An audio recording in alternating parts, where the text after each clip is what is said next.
Hey everyone, this is Mani from Kwanzaa, and welcome to episode 43 of AI GTM Talks. We're really excited about this episode. As you all know, we kicked this off at this point, it's about almost a year ago. And so we have, as you can see, episode 43. And we cover a whole range of topics around how AI is transforming go to market as we know it. We've had, really AI GTM tech CEOs who go deep in specific areas within GTM. We've had revenue leaders. We also bring on GTM, call it practitioners, operators who really have deep subject matter expertise in different areas. So today I'm really excited to have with us Soumya Surabhi. Hi, Soumya. Thank you for joining Hi, us. Mani. Thanks for And inviting me. Yeah. and Prashant Mantri. Prashant is also here with us. Hey, Prashant. Hi, Mani. Glad to be back again. Thank I you know, so I much. know, I know. You're back with us. You were here last week, but we Yeah, decided, you did say, you had so many interesting things to share with people. We thought we'll change the topic and have you and Soumya, come join us. So, folks, for this week, our topic is budgeting and measuring ROI from outbound. It's a big topic. It's a hot topic right now. Many companies are trying to figure out how they're going to go about executing GTM in 2026, right at the start of the year. I know many revenue leaders, marketing leaders, trying to figure out how do I budget for this stuff. How do I make sure I can, put together a compelling plan for our leadership. So here we are, and I know we have some amazing, content that we prepared for this session. So let me talk about a few things as background. Obviously, let me go to the next slide. So this is just so folks know a little bit more about you guys. And I know Prashant and Soumya, we're working together with collaborating on and supporting a bunch of mutual customers. Do you want to take a 30 second to tell them what you all do, Soumya and Prashant? Soumya, over to you. Yeah, sure. So both I and Prashant, we founded GTM Walnut in April 2025. And Yep. since then, we have been helping companies across various stages, starting from seed funding stage till Series C funded companies, with Yep. both devising as well as implementing certain GTM strategies, which are Mhm. primarily focused around outbound motions. So Okay. yeah, so that's what we have been doing. And I think if Prashant, if you want to add anything. Sure. yeah. I think I think just like to add. So apart from outbound motions, I think one of the most important things we decided was to partner with a lot of folks like you, Money, obviously, and trying to implement a lot of intent signals. As Yep. you know, the market has been shifting a lot in the past couple of years, and signal-based outreach is something that's beginning to catch up a lot. And I'm sure a lot of companies were on to implement that. I think in the past 6 to 7 months, we've been doing a lot of that apart from what Soumya had mentioned. Yeah, I Right. think excited to be here again. Yeah. Yeah, no, this is an interesting time, right? 2 years ago, it was all about ABM, and now from ABM, the world has moved on to a signal-based tech, right? And the idea of person level signals, not just company level signals, the idea that you now need to bring together, aggregate, unify all these different signals and figure out how to operationalize these signals, right? And so this is a very interesting time, right, for everybody. I see so many companies, SMB, mid market, they're all trying to figure out, okay, what do we do with all these signals? How do you operationalize them in an effective way? So I think you guys have come together, and you're on your journey with how to help companies in this area, and it's perfect timing, to be honest. Let's keep going. So I think I know today's session we are really going to cover, from what I understand, four things, right? One is how do you model outbound budgets properly and correctly? Second is how do you measure ROI beyond vanity metrics? Vanity metrics meaning, hey, I got so many guys to open my email, those kind of things. And then when do you use signal based outbound and when do you use cold outbound, right? Because cold still has a role. And I know you guys have some interesting insights. Let's cover that because I'm sure a lot of our listeners are curious about that. And then how does the company change? Company stage. Is it an early stage startup? Is it growth stage? Is it a scale stage? Is it a mid market company?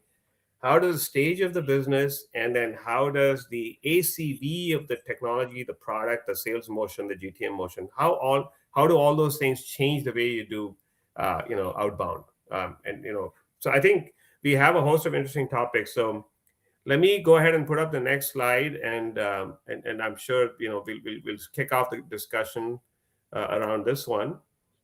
And maybe we covered some of this, right? Or anything you want to add, Soumya, on what seems to be some of the big problems people seem to face when it comes to outbound? What seems to break things down for them? Yeah. So I think the first thing is a lot of people, they just want to do email marketing because they see somebody in LinkedIn talking about it, right? Hmm. They want to implement certain tools. They want to hire 10 to 20 STRs to do mass outreaches. But doing that without any clear target, I think that's what these companies lack. So you can see, like in the slides, what most teams would do is that they would hire 5 6 SDRs to start sending emails. Another is they would just ask the SDRs to send 100,000 emails or 200,000 emails in a month, and to reach as many people as possible without any proper plan. So Hmm. but you would see a difference in what the high performing teams would do. High performing teams, as in who actually see ROI from the email marketing, they Hmm. start with their revenue requirements and what percent of revenue is supposed to come from email marketing, and then they Hmm. work backwards to it. Not like let's send email and let's see the results, but they pick up that revenue, then accordingly they work backward. And I Hmm. think yeah, so I think this slide mostly talks about that. We'll talk about this in deeper detail because I have certain case studies to share as well in the Yeah. subsequent slides. Correct. Maybe yeah, we can move to that.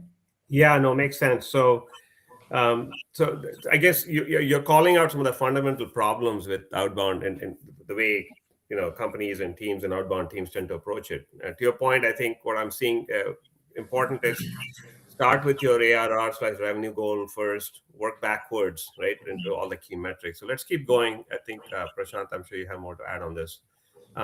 So Prashant, can you speak to this one? Like I know you have this some very like an interesting spreadsheet model you've got for budgeting that you take people through, walk people through, should they decide to pursue outbound, and these are some of the fundamentals of that. Is that right? That's right, Mani. So when you decide to do outbound or any sort of outreach to customers, the first thing you should definitely work on, or any company should definitely work on, is what is my goal that is tied to this specific activity. And that goal obviously ties into, the numbers that you're committing to, your board members, or, you're committing as an internal target. And then Yep. you, as Soumya mentioned, it's very, very important to say, look, this outreach strategy, intent-based signals, there could be a bunch of things they must be doing. They must be doing ads, they must be doing conferences, etc. Right? It's important to Yep. know how much revenue is going to come from this sort of activities I want to do. For anyone starting out from scratch, it's fine. I mean, even if they don't have a very concrete percentage to arrive at, it's important to say, I'm going to do X ARR, from this set of activities. The next is, it's important to understand, so every company typically has, two or three different types of customers. One is a low paying customer, or I wouldn't say low paying customer, someone who's like a smaller segment customer. And the other is the enterprise sort of segment customers, right? There your Yeah. ACV is usually changed. It's very Hmm. important to understand how many enterprise level customers I'm going to get, how many smaller segment customers I'm going to get. Now, how do these couple of things, the revenue and the ACV tie, is that you'll obviously have a conversion and a win rate. You'll obviously have multiple, accounts that you will win faster and easier in the smaller segment, but the enterprise will have a different win rate, right? It's important Right. to have numbers. Based on these three, four things, you work backwards. When you have a very good clarity on your ACV, your win rate, then your revenue targets that you want to achieve, then you know, in order to establish this, what is the infrastructure that I need? What are the intent tools that I want? How many people are required to run this? Do I need a GTM engineer? Do I need an outbound expert? Do I need a RevOps guy to tie all these things? Do I need like an automations expert to the Bluehost example that you gave, I'm sure the company's complexity is so huge that there must be someone just to tie all of these systems, right? So you need someone to Yeah. manage all of that. Yep. So again, just reiterating the point, it's like a funnel. You work backwards. You figure out your revenue targets. You figure out the ACV, figure out the win rate. Then you work backwards and setting up the people, the systems, and the orchestration layers. Yeah. I think then look, my big takeaway from what you just said, right, is really you need like a very methodical, structured way of thinking things through. And the more you think through things upfront, the more you walk in and start the execution with clarity around, what experiments literally you're going to run, right? Because it really is a series of experiments, different kinds of signals, different kinds of campaigns, what's going to work, try it out, right? And have regular cadences and have an execution process to layer on top of the budgeting and ROI modeling exercise that we're going to go through today. Yeah, But this definitely comes first, because I mean it's crazy, as you said. We see so many folks who even reach out to us, and I know they probably reach out to you too, who think they want to do outbound, but then they haven't conceptually thought about this kind of a modeling exercise to kind of frame their thinking, and then to be able to go and justify and champion this, to leadership. So let's continue the process. So I think next up is um, can you, I think some of the key things you've called out here is um, revenue comes from deals come from opportunities in the pipeline, opportunities comes from first meetings that you're able to land, and that converts one up, and then meetings come from replies, responses, positive responses to all the outreach that you do. So that's a key metric to measure, or like a lower level metric to measure. And then you've got the number of responses you get is going to be based on the actual contacts you've touched. And then the contacts, of course, come in different flavors. You've got your really warm, friendly first level contacts, which are people close to leadership.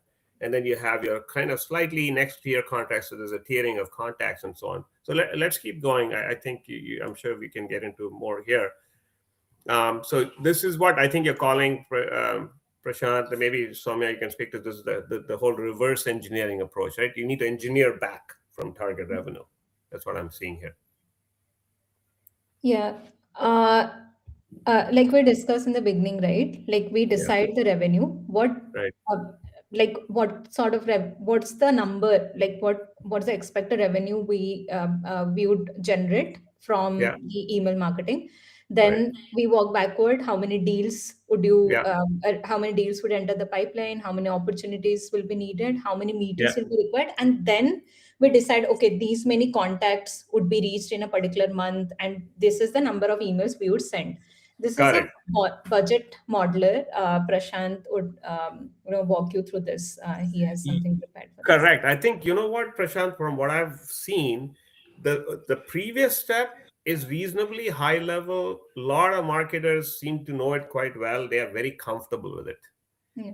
Where I've yeah, seen a bit of a call it, maybe a little more clarity is needed, is this level of detail. I'm not seeing too many marketers who feel comfortable, and maybe it's just a matter of, we just need to get there, right? In terms of outbound, because outbound is a relatively new game last year or so, right? Year and a half. But what's yeah, your take? Like, because this is where I know this is where you operate. But yeah. talk about just broadly in terms of, when you speak to a founder, when you speak to a revenue leader, when you speak, what do you see happening when you bring this thing up? Uh, you know, I think just to take a step back over here, Mani, I think at one point in time we were in the same situation. When we would go okay, have conversations with founders, we would go and say, hey, we'd come up with X leads, right?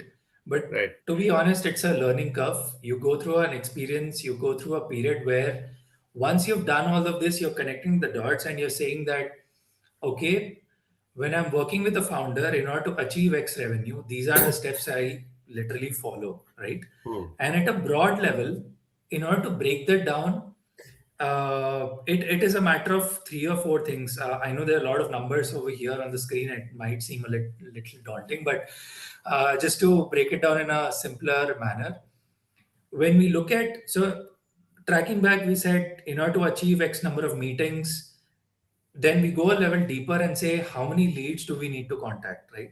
Right. And that sense of understanding comes up when we sit down with the founder and the marketing team to say, at the moment, this is the percentage of replies, or this is the percentage of MQLs that move to SQLs, and this is the percentage of SQLs that move to opportunities at the moment. Hmm. When we have the input, that's when we start to reverse engineer and say, okay, in order to help you attain X number of SQLs, these are the number of campaigns that we need to run, and each campaign will have Y number of leads, right? Yeah. Now, the second level of optimization then goes into the fact that, okay, how much do I do on LinkedIn? How much is my ICP active on email? How much is my ICP active on, say, like a voice agent or a WhatsApp and things like that, right? So on the screen, not getting into too much of the details, it basically says how many touches I need to do on email, how many touches that I need to do on LinkedIn. Now, Right. once I'm aware of the number of touches, then comes a very important part that's known as setting up this entire infrastructure, ensure that it does not break down, it runs, it allows us to send messages to prospects, because you figure out so much of intent signals, you figure out so much of research, and you find out that the emails are not landing in the inbox. So that's a big turn off, right? So you need to set up a robust infrastructure and figure out how many domains you need, how many inboxes you need. So the numbers that you see are based on certain calculations. Yeah. Just quickly touch upon that. Google allows us to send 15 emails per day. Microsoft allows us to send 5 emails per day, right? Right. And then based on those numbers, we arrive at a cost. So I'm going into a little bit. So the whole idea behind this was, how do we figure out the ROI? And ROI comes from how much cost the founder is going to invest in this, right? So the Yeah. first thing over here is, when we set up the infra, we calculate how many domains and inboxes we need. So Got for it. just to discuss on the numbers on the screen, for doing 4 campaigns, we spend about somewhere between $40 to $60 goes into figuring out the domains and the inbox cost. Got it. Now, post that, the outbound tools cost takes a good amount of cost. Now, there it's broadly divided into 3 sections. One is the cost of finding out the leads. Like, where do you find the leads? Like, I need Right. some lead database, right? I need an Yeah. Apollo or These are data tools, basically, where you can right. get the data on That's accounts and contacts and stuff. Yeah. That's right. That's right. So you have the Clay, the Prospeo, the Apollo, and all of that. Second, I need a email and a LinkedIn infrastructure tool. So there are a bunch of tools out there like Email Bison, Instantly, Smart Lead, HeyReach. So you need to figure out how Yeah. many accounts I need to connect. And Right. then comes all of your intent tech tools, right? So, and we are going to cover subsequently, if I'm doing like cold outbound, obviously there's not much of intent signals that's going to be applicable over here. But if I go deep on intent signals, that like the blue signal that you just gave us, Right. website visitors, finding offsite intent, finding news articles, finding expansion Yep. tools, Yep. etc., that comes at a cost. And it's important that you choose the right tool which is relevant to your business and which is relevant to the ICP and the industry that you're operating in. Correct. So, and that's it. I mean, we sort of combine all of this costs. On top of that, there's going to be some service and a retainer or an hourly cost. Yep. That basically forms the monthly, or or the whatever the quarterly cost that a founder is supposed to invest. Right. And basically, now the founder has a very good understanding that, okay, I'm going to invest so much. These are my conversion rates. Within 2 to 3 months' time, these many SQLs are going to get converted into, say, deals. So, what is the ROI multiplier on the investment that I'm doing in this entire Yeah. project? That's how we actually go about having Correct. So, conversations. just so we are clear, I know you mentioned SQL a few times. Just for folks listening, many people know what an SQL is. Just to clarify, so we would consider a SQL or a sales qualified lead as a prospect that is part of your ideal customer profile, that is willing to take that first meeting, and it has been qualified. That not all say, this is like a sales qualified lead, meaning they're really of the quality that a salesperson, it's worth a salesperson spending time with them, right, on the phone, getting to Yeah, okay, yeah, fair yeah, enough. absolutely, absolutely, Got man. it. So that first demo, first meeting call, further qualification call before it goes to the account exec or before it goes to the founder, right? That's the quality of what we call an SQL, right? Okay, fair enough. So let's talk about, and of course, an SQL will be gated by how many positive responses you get with all these outbound campaigns that you're sending out to LinkedIn, through email, through whatever, right? They say, I'm willing to talk to you, right? They say, okay, if some of them, like a positive response will be, send me more information. They're not ready to meet yet, but then they want to learn more, right? That can also Yeah. happen. So now let's talk about um, the metrics that actually matter. I think you've called this out over here. So, so I think Soumya, you mentioned vanity metrics. So maybe you can cover that, and we can Yeah. talk about what they should really care about versus what most people tend to kind of get excited about, and maybe they shouldn't. Yeah. So this is just purely from our experience. Like when we started, running campaigns for our clients, the metrics that we would usually quote or report or send reports on were these, like open rate, click through rates, reply percentages, etc. And we would think that, okay, now the client is getting enough replies, so that means our campaigns are successful. Right. But over the time, we realized that the client does not track these metrics. Like this is not his end goal. His end goal is not to get 100 replies, right? Hmm. His end goal is that even if he's getting 100 positive replies, how many of them are actually getting converted into a deal for that company? Correct. So that's why we started tracking these instead. And also, Hmm. we have started including these in our reports. So Hmm. after 3 months of running campaigns for any company, we start seeing the cost per SQL we are generating, cost Hmm. per opportunity, revenue generated versus spend, and another is deal velocity. Why deal Hmm. velocity?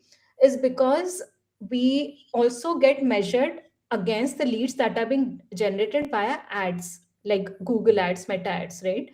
Maybe Google ads are much more easier to convert and take less time to convert for a particular Hmm. company as Hmm. compared to what we get from emails, right? Okay. From email campaign leads might need a little bit more nurturing as compared Yeah. to Google ads. Hmm. Hence, I think these were the few things that we started tracking instead. Yeah. And so that has also helped us to keep our clients with us for a much longer period of time. That is to, Yeah. like, it has reduced the customer churn a lot when we started focusing on these metrics. Correct. Right. So one thing I'll add, because we learned this, in the last few months, because we've been, we now work with multiple, mid-market companies, and one of our mid-market clients, they sell into the CFO's office, and so they have some fairly sizable, right, SaaS AI products that, in the mid-market, it's like 50K CV, 50 to 100K CV. In the enterprise segment, it's 250K and up, right? They're all the way to $1 million and up. And I was on a call with the CMO, and essentially he said his key metric, one of his key metrics is actually not the cost per SQL, but the cost per what he called a stage two opportunity. Stage two meaning they got to the second meeting, and in the Hmm. second meeting, there was already the AE was able to corral all the key people and players, and then have them come back in for a deeper dive discussion, because that was a big step, being able to get all those people to get into a room and to be willing to take that next meeting. So that's an interesting one. I don't know how many folks are listening are kind of tracking that. I thought that's worth mentioning. Like a cost per stage two op is what he called it. So, Prashant, any thoughts?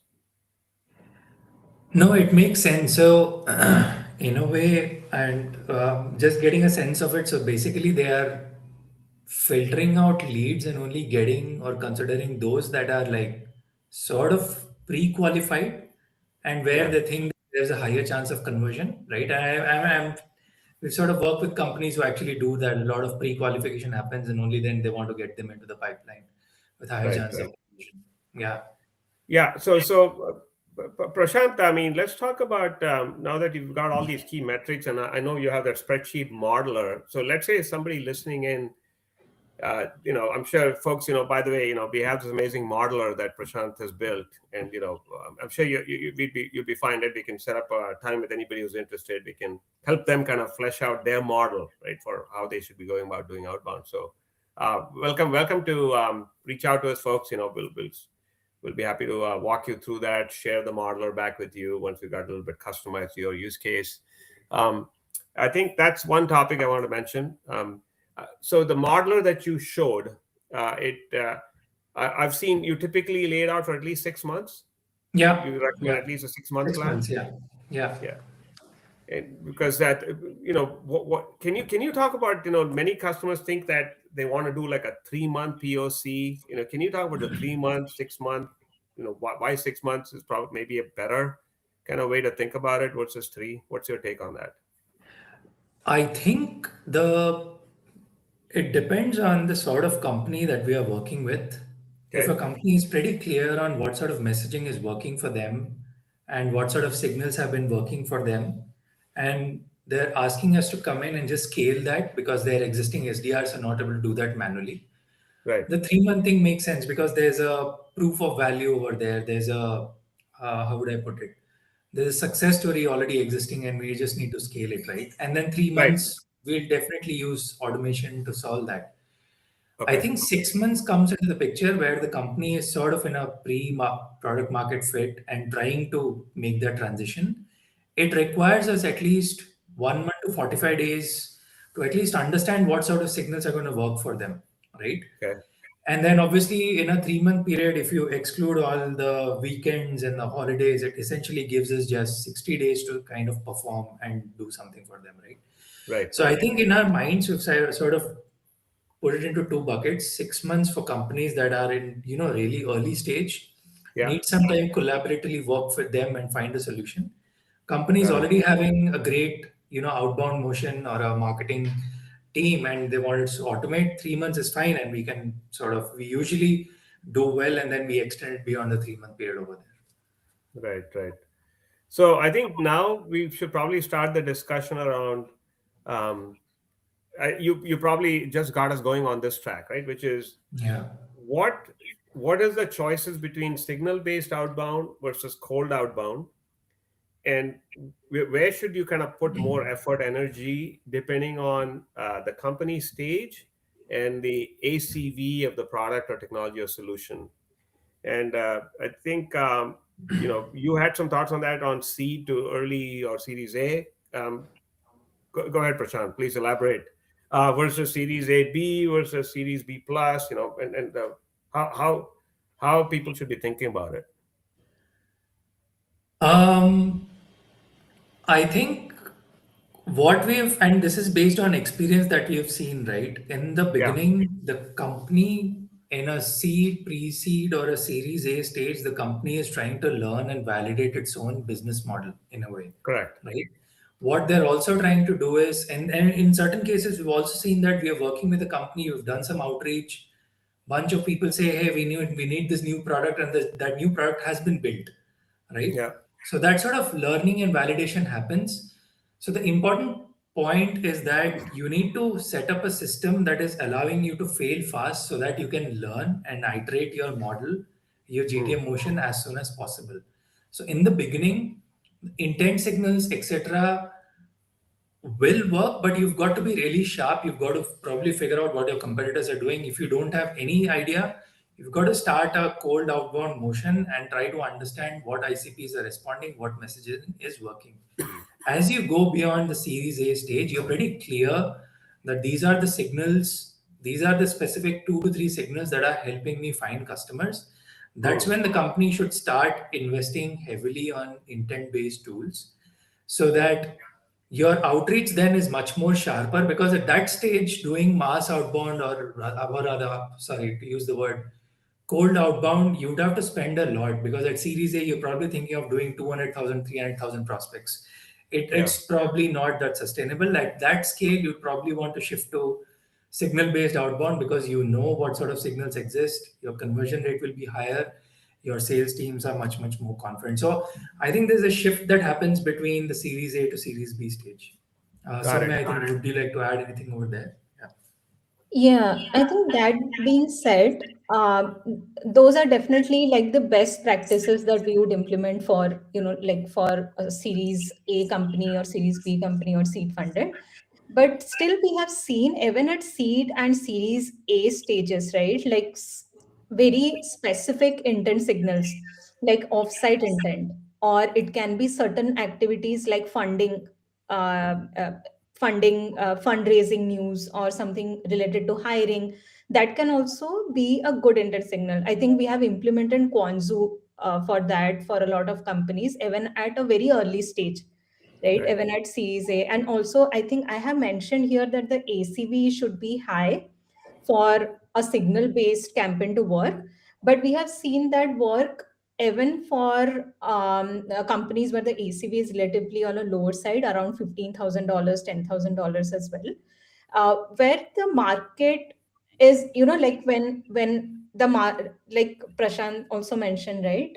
Even if the ACV is low, but they have already validated their ICP, that's also where it can work. Right.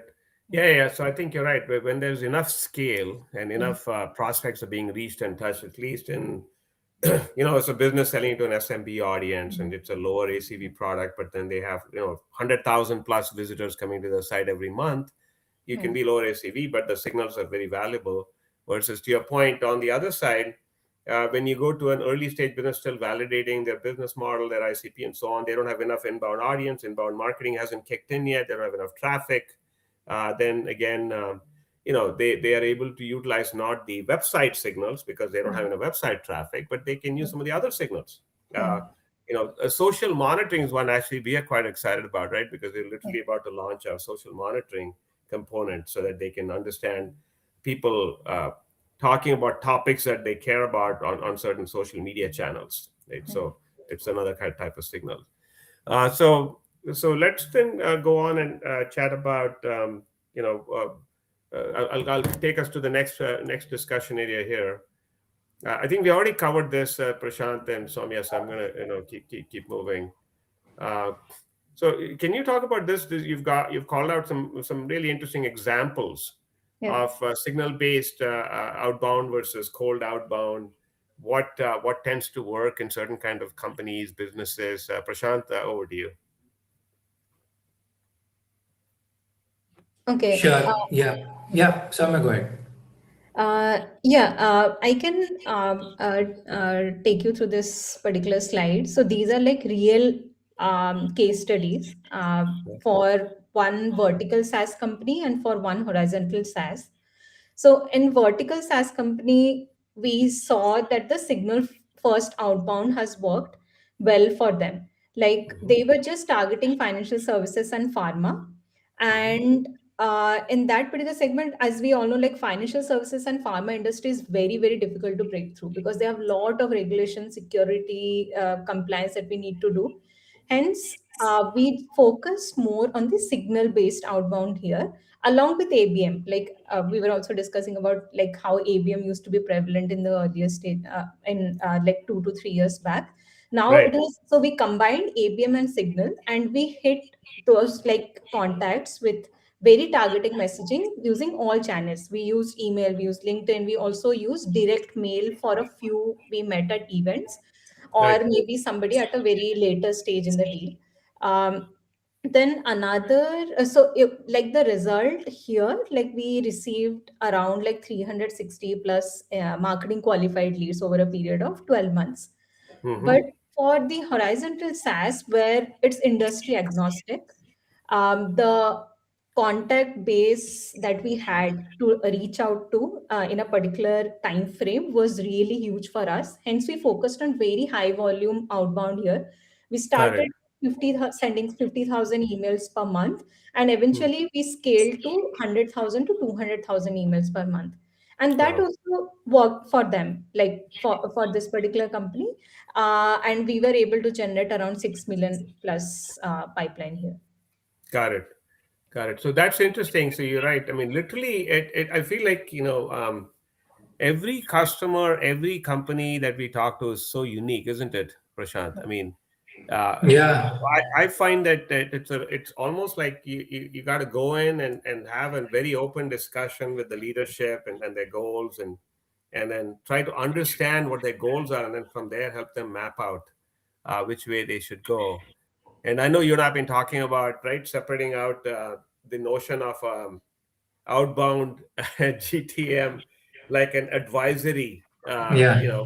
because some people just need it, just to bounce off of guys like us, just to they kind of know what they want to do. They just want a little more clarity, right? And then they want to get going, and they have everybody to Yeah. execute. And then there's the other one, which is, I call it outbound execution support. So I know we have that also as two separate things, right? Do you want our help on advisory? Do you want our help on execution support? And then we can help them either way. Look, I think we have about 10 minutes. So what I want to propose is the following. So let's just call it the next 5 minutes is the nerd section. so um, Mhm. let's go. I know you have this incredible spreadsheet. You kind of talked high level for the nerds. So folks, please bear with us. You're gonna see Prashant nerd out on a spreadsheet. So we'll do that for like 5 minutes. And then I know the last segment is going to be also interesting for people, because I want to ask you guys, what are some common budgeting mistakes people make, right? Uh, and so hopefully people can learn from that. These are things I don't want to do. I'm going to stay away from these. So these are our two next key points, folks, as we kind of get you through the rest of the content we planned out for today. So Prashant, help us understand how people should actually take a spreadsheet. I know you got one, and maybe start changing it, modifying it to make it work for them. Yeah, please take it away. And you can share your Sure. screen. Yeah.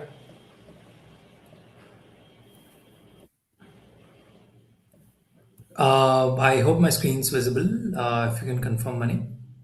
Yeah, I stopped sharing. Okay. Yeah. Well, there you go. This is your 6 month Yeah, GTM, outbound GTM plan for somebody. Yeah. that's right. I'm gonna zoom in a bit. So this is a 6-month plan over here, right? Yeah. And then the first thing, as we discussed, we spoke about what an SQL actually means, right? Right. Um, and how we arrive at an SQL. And before this, there's a whole activity over here based on how much revenue, what is my ACV, and how much does that number of SQLs translates to, right? Hmm. So I just changed some numbers over here. So in the month, so usually month one starts a bit slow because we are trying to understand from the customer the ICP, the segments that we need to go after. Hmm. Now, the SQL split into high intent leads and then cold outreach leads. Right. In high intent, obviously, you do lesser volume, but you get more leads, and hence the proportion is usually 25% to 30%. Hmm. Um, there's a blended reply rate that's taken into consideration. And then we arrive at three things, that is the number of accounts, the number of personas that we go after, the number of contacts. When I say personas, basically a company usually has two types of people they're reaching out to.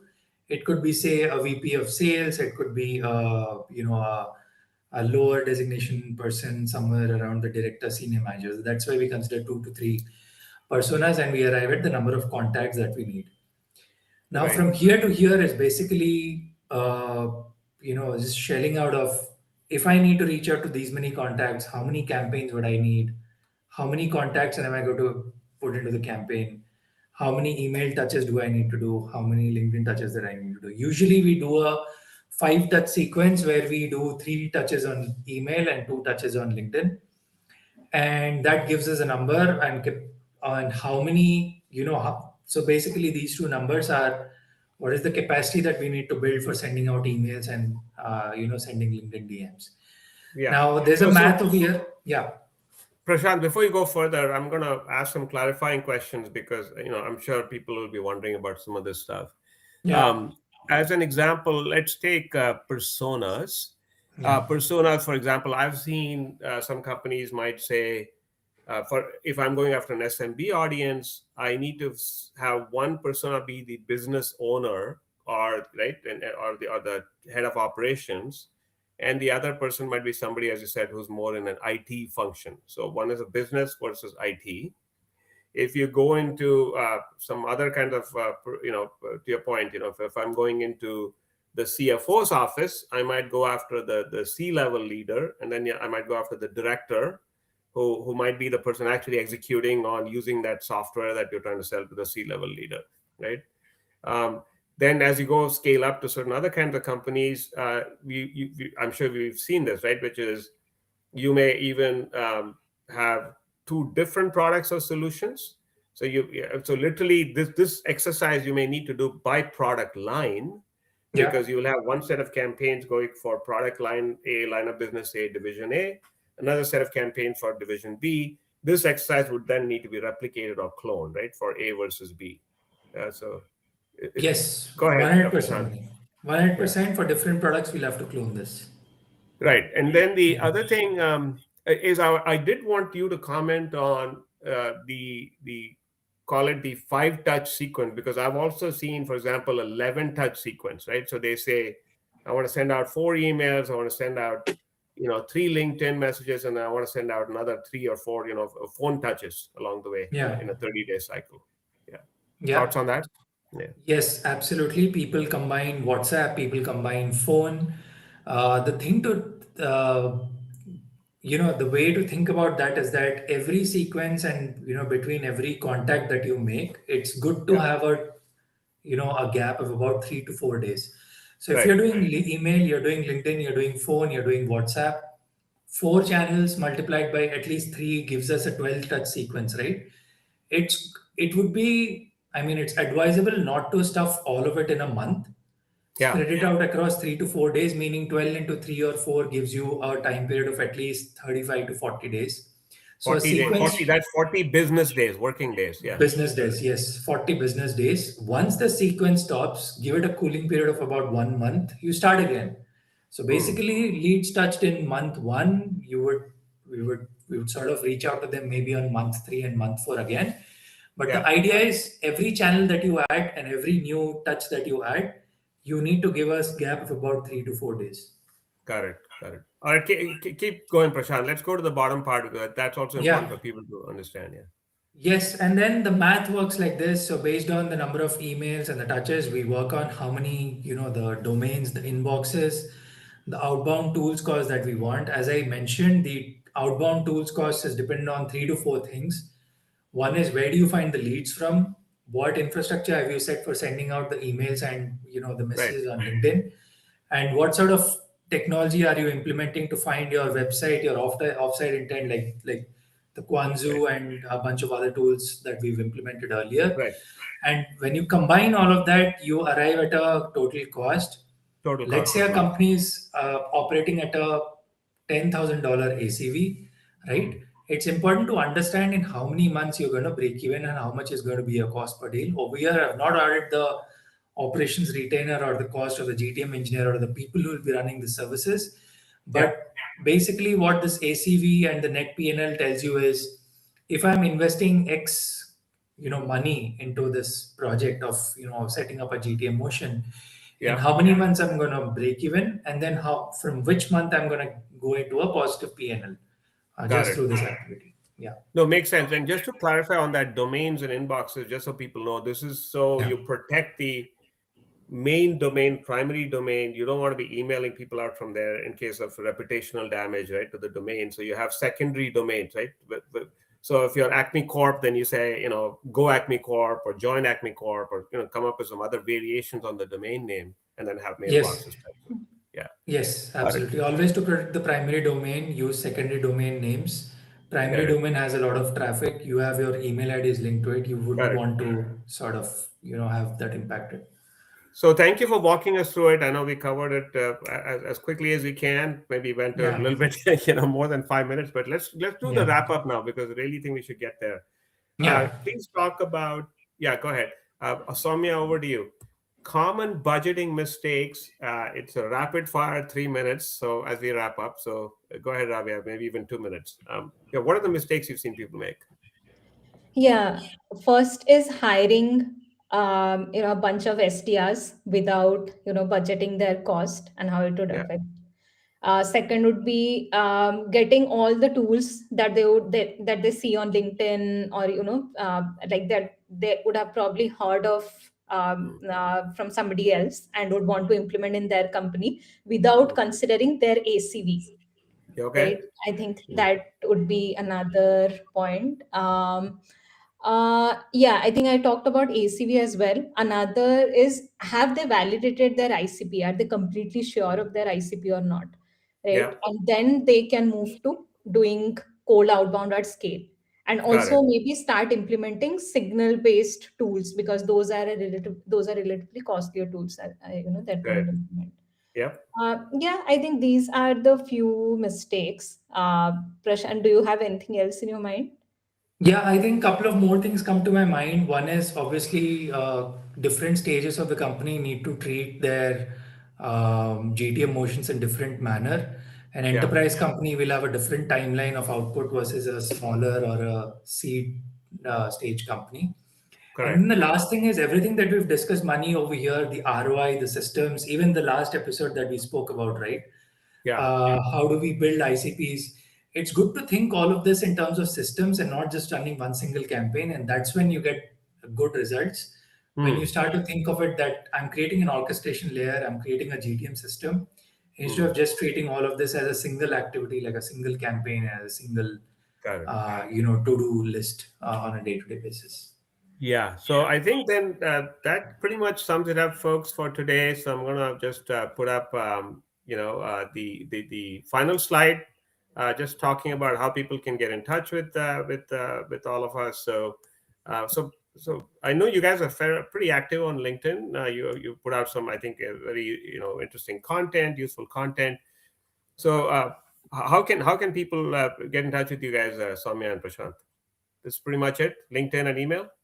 Yeah, LinkedIn. Yeah, Yeah. yeah, LinkedIn and email. Yeah. Okay. So that's it, folks. So that concludes episode 43 of AI GTM Talks. We talked about budgeting and measuring ROI from outbound campaigns, from outbound in general.